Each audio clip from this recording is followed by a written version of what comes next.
Eric and I would relocate just for the night to be safe. When Mike came marching across the car park to his armored SUV, he had changed. He had taken off his suit and wore camouflaged body armor and an ammunition belt around his chest. A 9mm pistol hung from his hip, and he carried a military-grade automatic rifle in his hands. As we climbed into the back of the vehicle, I was painfully aware that we looked like soldiers. The decision to leave this arena and careen out into Kabul's streets as the Taliban arrived was impossibly tough. Was it safer to stay and take our chances with potential looters at the hotel, totally unprotected, or to make a run for it with this former British soldier? It was too late to change our minds now, I realized, as we pulled out of the hotel gates and Mike cocked his gun with a loud clack-clack. My heart beat fast as the city's streets, once so familiar and benign to me, rushed by, now so unknown and dangerous. At first, there was no one around, the roads and sidewalks completely abandoned.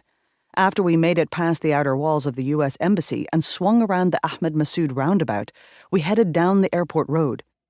Traffic was backed up in the direction of the airport. Everyone was trying to make it there. The commercial flights had stopped shortly after Eric and I had landed. Crowds of people were gathered outside the gates, desperate to get in. The road was jammed with cars, filled with fleeing families and whatever belongings they had been able to gather.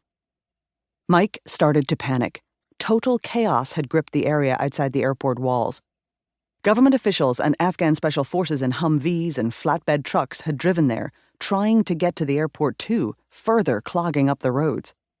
Groups of people were abandoning cars and carrying luggage above their heads the last few hundred yards. Others, standing on the sidewalk, approached our car and stared through the windows in disbelief at what was happening. A wooden fruit cart had been left on the side of the road, blocking our way forward. Mike was irate. It was starting to get dark. Eric and I asked each other quietly if we should get out and make a run for it. The crowds were too thick, perhaps angry. It was too risky. Mike began yelling at the people standing around the car. "Get the fuck out of the way," he roared, now pointing his pistol through the car's bulletproof glass at a group of men at the hood of the car. Now I was losing my own cool. Panicked, this irate British gunman was going to get us all killed. "Please calm down," I begged. "Don't point your gun." On the sidewalk, Afghans stood and stared at the traffic, watching the city fall. Suddenly, I saw two Talibs walking nonchalantly down the sidewalk, their long, curly hair, leisurely gait, and automatic rifles unmistakable. They were walking in the direction of the city center. I slid down lower in my seat. "Did you see that, guys?" Mike asked from the front. "Two Taliban on the right." Yes, I had, but I'd hoped I was somehow mistaken. Mike placed his pistol on his thigh. His finger was still on the trigger. Vehicles started passing us on the left, heading into the city. I sat frozen in the back of the SUV as cars and pickup trucks full of Taliban fighters drove by.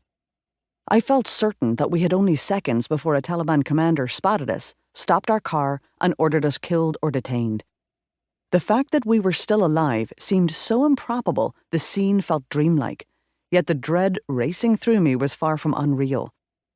They didn't stop us, seemingly content that we were headed in the other direction. As one truck passed us at a painfully slow crawl, the driver and passengers, all Taliban, with long, wavy hair and wide eyes, guns on the dashboard, stared at us as we stared back, unable to look away, at the same time completely entranced and gripped with intense fear. No one honked their horns, fired their guns, or even shouted. We watched the Taliban drive back into the city they were driven out of almost 20 years prior. For the first time in 2 decades, the Taliban were taking back Kabul. When they were last here, in November 2001, I was a teenage girl in high school in Northern Ireland, living under a different sort of conflict.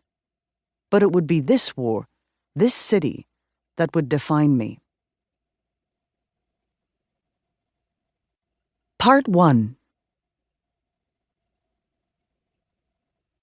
1. Uncle Desmond got kicked by a cow. When I was a child, war was a secret. And you certainly couldn't call it war. It was known as the Troubles. Even its name was a kind of disguise.